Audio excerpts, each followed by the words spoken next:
ಓಂ ಶಾಂತಿ. 18/9/2024 ಪ್ರಾರ್ಥ ಮುರುಳಿ ಬಾಪ್ತಾದ ಮಧುಬನ. ಮಧುರ ಮಕ್ಕಳೇ, ನೀವು ಧರಣಿಯ ಚೈತನ್ಯ ನಕ್ಷತ್ರಗಳಾಗಿದ್ದೀರಿ. ನೀವು ಇಡೀ ವಿಶ್ವಕ್ಕೆ ಬೆಳಕನ್ನು ನೀಡಬೇಕಾಗಿದೆ. ಪ್ರಶ್ನೆ: ಶಿವ ತಂದೆಯು ನೀವು ಮಕ್ಕಳ ಶರೀರವನ್ನು ಕಂಚನವನ್ನಾಗಿ ಹೇಗೆ ಮಾಡುತ್ತಾರೆ?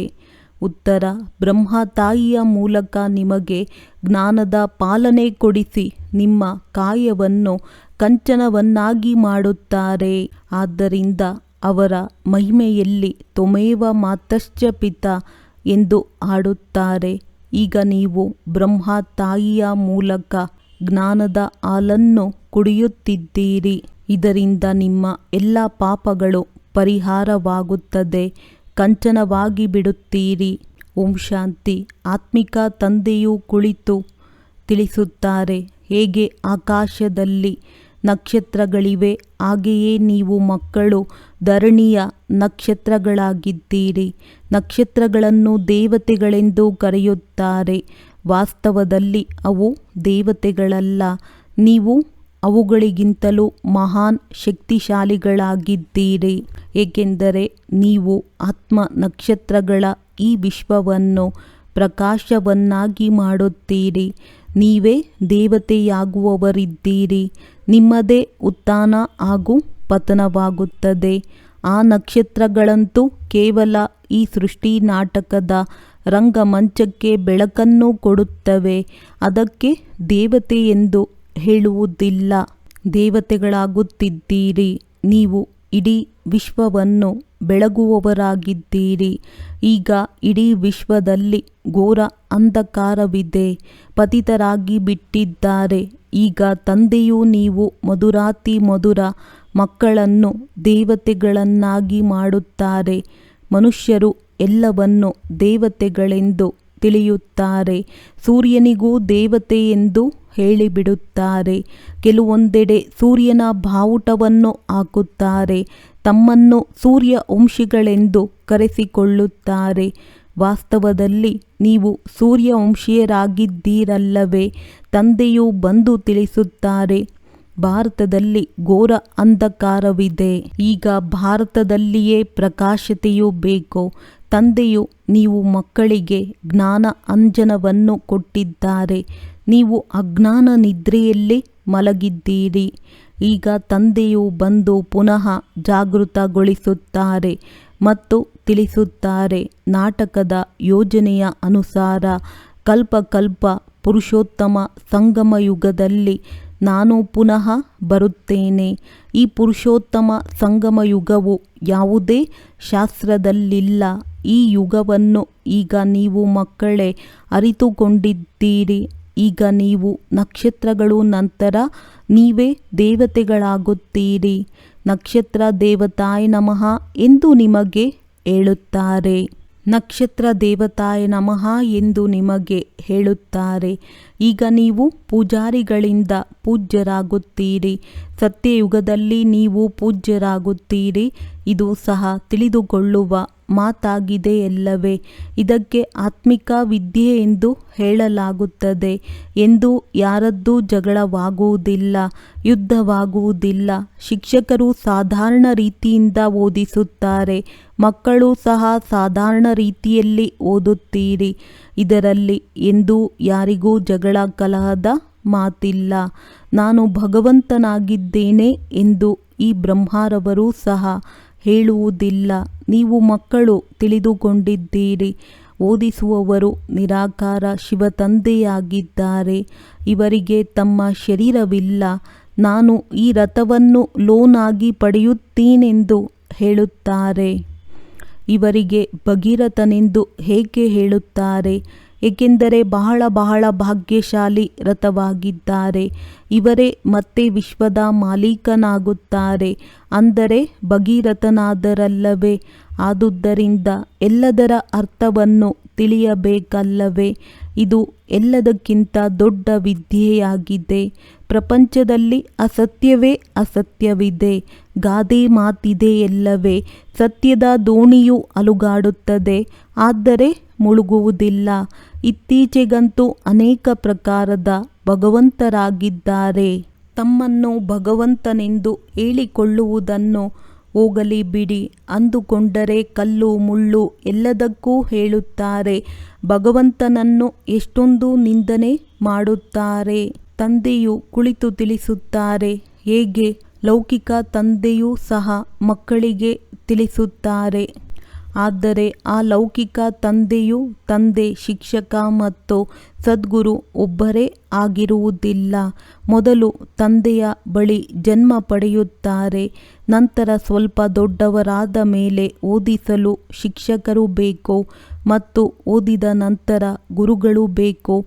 ಆದರೆ ಇಲ್ಲಿ ತಂದೆ, ಶಿಕ್ಷಕ, ಸದ್ಗುರು ಒಬ್ಬರೇ ಆಗಿದ್ದಾರೆ. ಅವರು ನಾನು ನೀವು ಆತ್ಮಗಳ ತಂದೆಯಾಗಿದ್ದೀನೆಂದು ಹೇಳುತ್ತಾರೆ. ಆತ್ಮನೇ ಓದುತ್ತದೆ.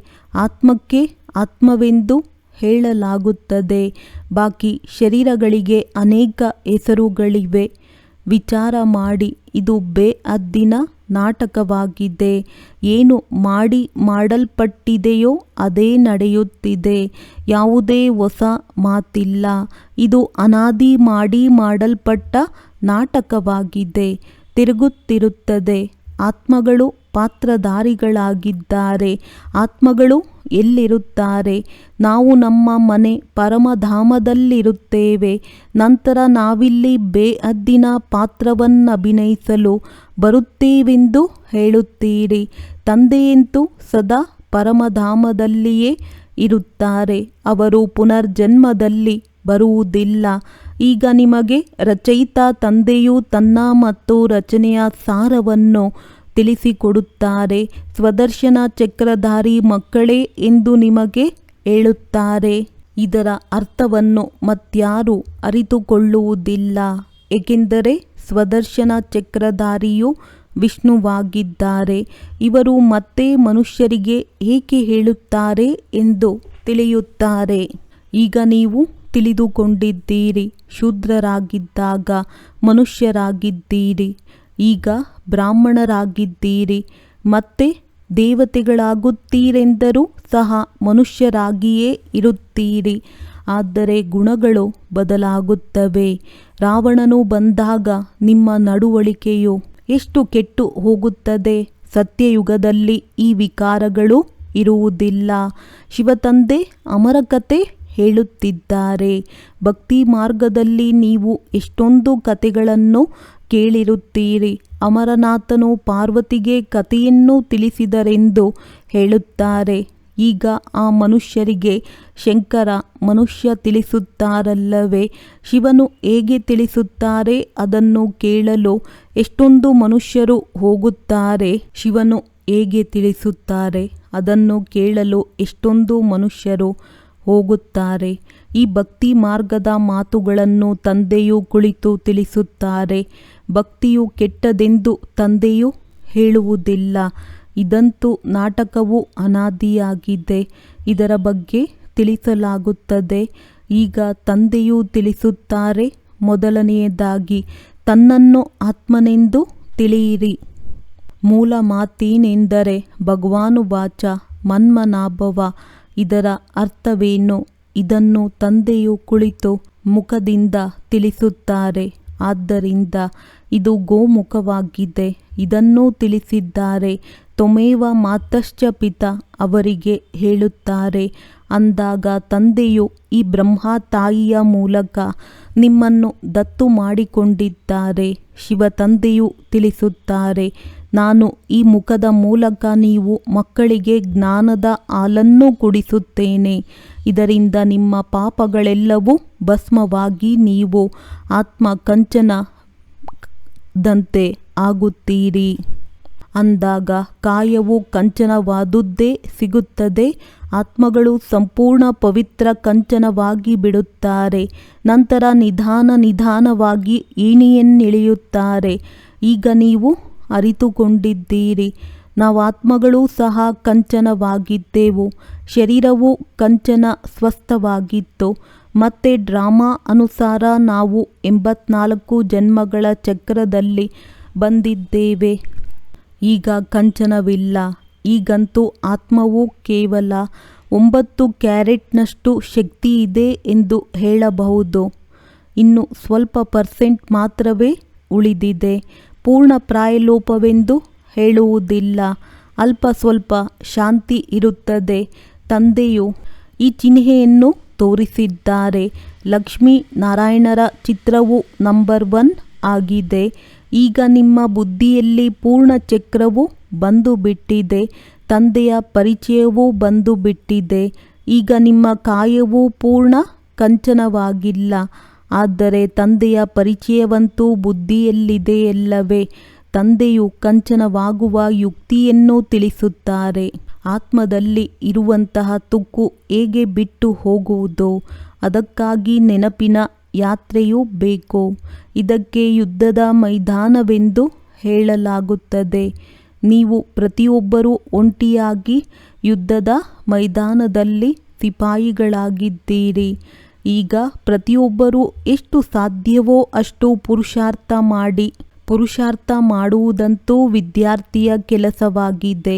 ಎಲ್ಲಿಗೆ ಹೋಗಿ ಪರಸ್ಪರ ಪ್ರತಿಯೊಬ್ಬರೂ ಮನ್ಮನಾಭವದ ಎಚ್ಚರಿಕೆಯನ್ನು ನೀಡುತ್ತಾ ಇರಿ.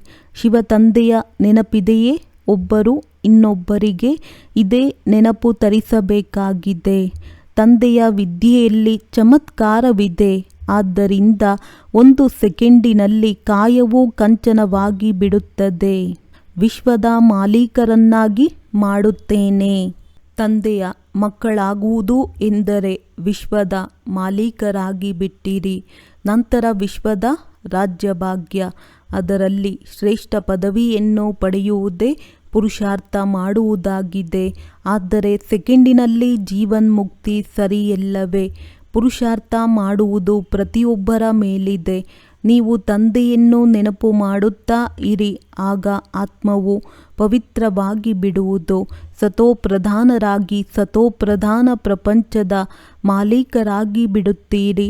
ನೀವು ಎಷ್ಟು ಬಾರಿ ತಮೋಪ್ರಧಾನದಿಂದ ಸತೋಪ್ರಧಾನರಾಗಿದ್ದೀರಿ. ಈ ಚಕ್ರವು ಸುತ್ತುತ್ತಾ ಇರುತ್ತದೆ. ಇದಕ್ಕೆಂದು ಅಂತ್ಯವೂ ಬರುವುದಿಲ್ಲ. ತಂದೆಯು ಎಷ್ಟು ಚೆನ್ನಾಗಿ ತಿಳಿಸುತ್ತಾರೆ. ನಾನು ಕಲ್ಪಕಲ್ಪವೂ ನೀವು ಮಕ್ಕಳೇ ನಮಗೆ ಚೀಚಿ ಪ್ರಪಂಚದಲ್ಲಿ ನಿಮಂತ್ರಣ ಕೊಡುತ್ತೀರಿ. ನಿಮಂತ್ರಣ ಕೊಡುತ್ತೀರಾ? ನಾವು ಪತಿತರಾಗಿ ಬಿಟ್ಟಿದ್ದೇವೆ. ನಮ್ಮನ್ನು ಬಂದು ಪಾವನ ಮಾಡಿ ಎಂದು ಹೇಳುತ್ತೀರಿ. ವಾವ್, ನಿಮ್ಮ ನಿಮಂತ್ರಣವೇ. ನಮ್ಮನ್ನು ಶಾಂತಿಧಾಮ ಸುಖಧಾಮಕ್ಕೆ ಕರೆದುಕೊಂಡು ಹೋಗುತ್ತೀರೆಂದರೆ ನಾನು ನಿಮ್ಮ ವಿಧೇಯ ಸೇವಕನಾಗಿದ್ದೇನೆ. ಇದು ಸಹ ನಾಟಕದ ಆಟವಾಗಿದೆ. ನಾವು ಕಲ್ಪಕಲ್ಪವೂ ಅದನ್ನೇ ಓದುತ್ತೇವೆ. ಪಾತ್ರವನ್ನಭಿನಯಿಸುತ್ತೇವೆಂದು ತಿಳಿಯುತ್ತೀರಿ. ಆತ್ಮವೇ ಪಾತ್ರವನ್ನಭಿನಯಿಸುತ್ತದೆ. ಇಲ್ಲಿ ಕುಳಿತಿದ್ದರೂ ಸಹ ತಂದೆಯು ಆತ್ಮಗಳನ್ನೇ ನೋಡುತ್ತಾರೆ. ನಕ್ಷತ್ರಗಳನ್ನೇ ನೋಡುತ್ತಾರೆ. ಹೇಗೆ ನಕ್ಷತ್ರಗಳು ಚಂದ್ರನ ಹತ್ತಿರದಲ್ಲಿರುತ್ತವೆ. ನೀವು ಸಹ ಯೋಗ ಬಲದಿಂದ ಚೆನ್ನಾಗಿ ಪವಿತ್ರರಾಗುತ್ತೀರೆಂದರೆ ಮಿನುಗುತ್ತೀರಿ. ತಂದೆಯೂ ಸಹ ಹೇಳುತ್ತಾರೆ, ಮಕ್ಕಳಲ್ಲಿ ಯಾರು ಬಹಳ ಒಳ್ಳೆಯ ನಕ್ಷತ್ರವಾಗಿದ್ದಾರೆಯೋ ಅವರಿಗೆ ಹೂಗಳನ್ನು ಕೊಡಿ. ಮಕ್ಕಳೂ ಸಹ ಒಬ್ಬರು ಇನ್ನೊಬ್ಬರನ್ನು ಅರಿತುಕೊಂಡಿರುತ್ತಾರಲ್ಲವೇ. ಅವಶ್ಯವಾಗಿ ಕೆಲವು ನಕ್ಷತ್ರಗಳು ಬಹಳ ತೀಕ್ಷ್ಣವಾಗಿರುತ್ತವೆ, ಕೆಲವು ಕಡಿಮೆ. ಆ ನಕ್ಷತ್ರಗಳಿಗೆ ದೇವತೆಗಳೆಂದು ಹೇಳುವುದಿಲ್ಲ. ನೀವು ಮನುಷ್ಯರಾಗಿದ್ದೀರಿ. ಆದರೆ ತಂದೆಯು ನೀವಾತ್ಮಗಳನ್ನು ಪವಿತ್ರರನ್ನಾಗಿ ಮಾಡಿ ವಿಶ್ವದ ಮಾಲೀಕರನ್ನಾಗಿ ಮಾಡುತ್ತಾರೆ. ತಂದೆಯು ಆಸ್ತಿಯಲ್ಲಿ ಎಷ್ಟೊಂದು ಶಕ್ತಿಯನ್ನು ಕೊಡುತ್ತಾರೆ. ಸರ್ವಶಕ್ತಿವಂತ ಅಲ್ಲವೇ? ತಂದೆಯು ತಿಳಿಸುತ್ತಾರೆ, ನಾನು ನೀವು ಮಕ್ಕಳಿಗೆ ಎಷ್ಟೊಂದು ಶಕ್ತಿಯನ್ನು ಕೊಡುತ್ತೇನೆ. ಗಾಯನವು ಮಾಡುತ್ತೀರಲ್ಲವೇ. ಬಾಬಾ ವಿದ್ಯೆಯಿಂದ ನಮ್ಮನ್ನು ಮನುಷ್ಯರಿಂದ ದೇವತೆಗಳನ್ನಾಗಿ ಮಾಡುತ್ತೀರಿ. ವಾ, ಈ ರೀತಿ ಮತ್ಯಾರೂ ಮಾಡುವುದಿಲ್ಲ. ವಿದ್ಯೆಯು ಆದಾಯದ ಮೂಲವಾಗಿದೆಯಲ್ಲವೇ. ಇಡೀ ಆಕಾಶ ಧರಣಿ ಎಲ್ಲವೂ ನಮ್ಮದಾಗಿ ಬಿಡುತ್ತದೆ. ಯಾರು ಕಸಿದುಕೊಳ್ಳಲು ಸಾಧ್ಯವಿಲ್ಲ. ಅದಕ್ಕೆ ಅಡೋಲ ರಾಜ್ಯವೆಂದು ಹೇಳಲಾಗುತ್ತದೆ. ಯಾರೂ ಖಂಡಿಸಲು ಸಾಧ್ಯವಿಲ್ಲ. ಯಾರೂ ಸುಡಲು ಸಾಧ್ಯವಿಲ್ಲ. ಅಂದ ಮೇಲೆ ಇಂತಹ ತಂದೆಯ ಶ್ರೀಮತದಂತೆ ನಡೆಯಬೇಕಲ್ಲವೇ? ಪ್ರತಿಯೊಬ್ಬರೂ ತನ್ನ ಪುರುಷಾರ್ಥ ಮಾಡಬೇಕಾಗಿದೆ.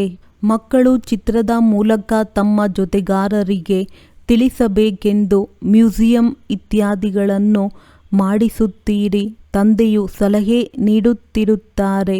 ಯಾವ ಚಿತ್ರಗಳು ಬೇಕೋ ಬಲೆ ಮಾಡಿಸಿ. ಎಲ್ಲರ ಬುದ್ಧಿಯು ಕೆಲಸ ಮಾಡುತ್ತದೆ. ಮನುಷ್ಯರ ಕಲ್ಯಾಣಕ್ಕಾಗಿಯೇ ಇವುಗಳನ್ನು ಮಾಡಿಸಲಾಗುತ್ತದೆ.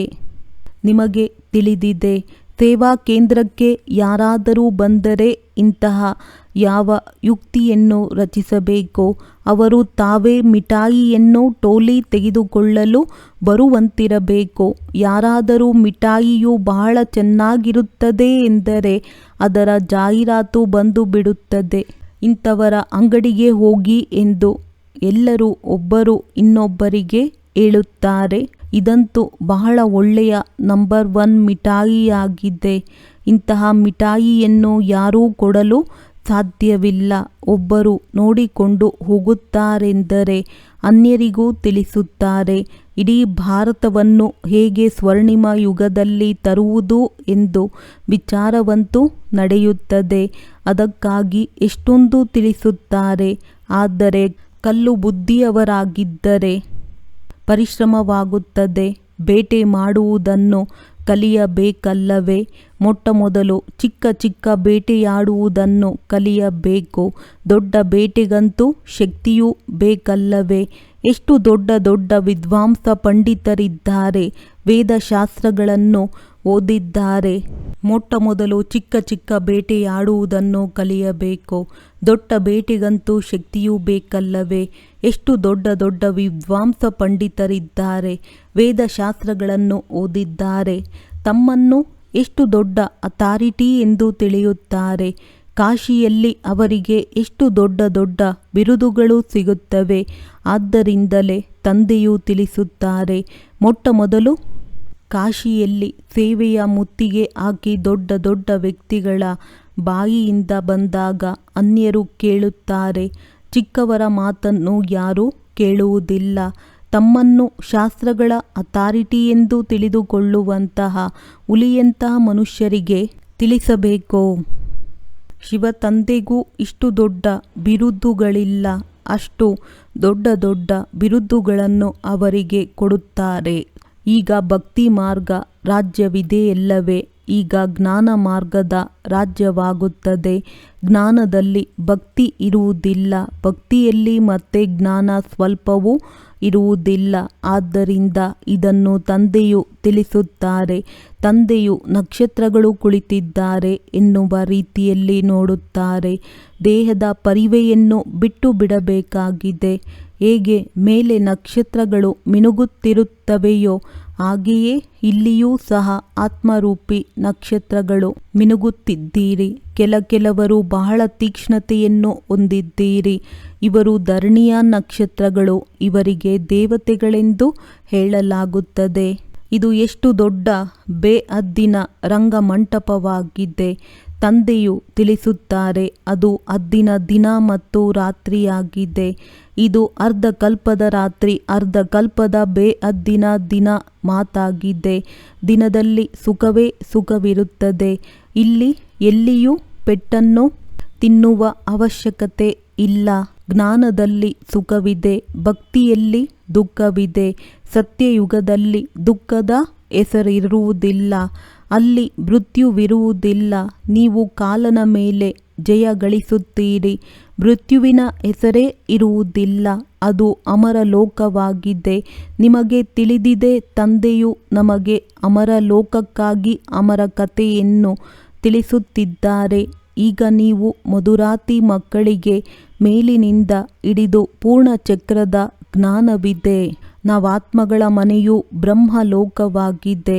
ಅಲ್ಲಿಂದ ನಂಬರ್ವಾರ್ ಪಾತ್ರವನ್ನಭಿನಯಿಸಲು ಇಲ್ಲಿಗೆ ಬಂದಿದ್ದೇವೆಂದು ತಿಳಿದುಕೊಂಡಿದ್ದೀರಿ.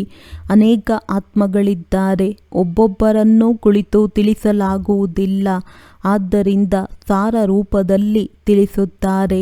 ಎಷ್ಟೊಂದು ರೆಂಬೆ ಕೊಂಬೆಗಳಿವೆ. ಬೆಳೆಯುತ್ತಾ ಬೆಳೆಯುತ್ತಾ ವೃಕ್ಷವು ವೃದ್ಧಿಯನ್ನು ಹೊಂದುತ್ತದೆ. ಅನೇಕರಿಗೆ ತಮ್ಮ ಧರ್ಮದ ಬಗ್ಗೆಯೂ ಸಹ ಗೊತ್ತಿಲ್ಲ. ತಂದೆಯು ಬಂದು ತಿಳಿಸುತ್ತಾರೆ, ನೀವು ಮೂಲತಃ ದೇವಿ ದೇವತಾ ಧರ್ಮದವರಾಗಿದ್ದೀರಿ. ಆದರೆ ಈಗ ಧರ್ಮಭ್ರಷ್ಟ ಕರ್ಮಭ್ರಷ್ಟರಾಗಿ ಬಿಟ್ಟಿದ್ದೀರಿ. ಈಗ ನೀವು ಮಕ್ಕಳ ಬುದ್ಧಿಯಲ್ಲಿದೆ, ನಾವು ಮೂಲತಃ ಶಾಂತಿಧಾಮದ ನಿವಾಸಿಗಳಾಗಿದ್ದೇವೆ ಮತ್ತೆ ಇಲ್ಲಿಗೆ ಪಾತ್ರವನ್ನಭಿನಯಿಸಲು ಬರುತ್ತೇವೆ. ಈ ಲಕ್ಷ್ಮೀ ನಾರಾಯಣ ರಾಜ್ಯವಿತ್ತು, ಇವರ ವಂಶಾವಳಿ ಇತ್ತು. ನಂತರ ಈ ಸಂಗಮ ಯುಗದಲ್ಲಿ ನಿಂತಿದ್ದೀರಿ. ತಂದೆಯು ತಿಳಿಸುತ್ತಾರೆ, ನೀವು ಸೂರ್ಯ ವಂಶೀಯರಾಗಿದ್ದೀರಿ, ನಂತರ ಚಂದ್ರ ವಂಶೀಯರಾದಿರಿ. ಬಾಕಿ ಈ ಮಧ್ಯದಲ್ಲಂತೂ ಬಹಳಷ್ಟು ಶಾಖೆಗಳಿವೆ. ಈ ಆಟವು ಬೇಹದ್ದಿನದ್ದಾಗಿದೆ.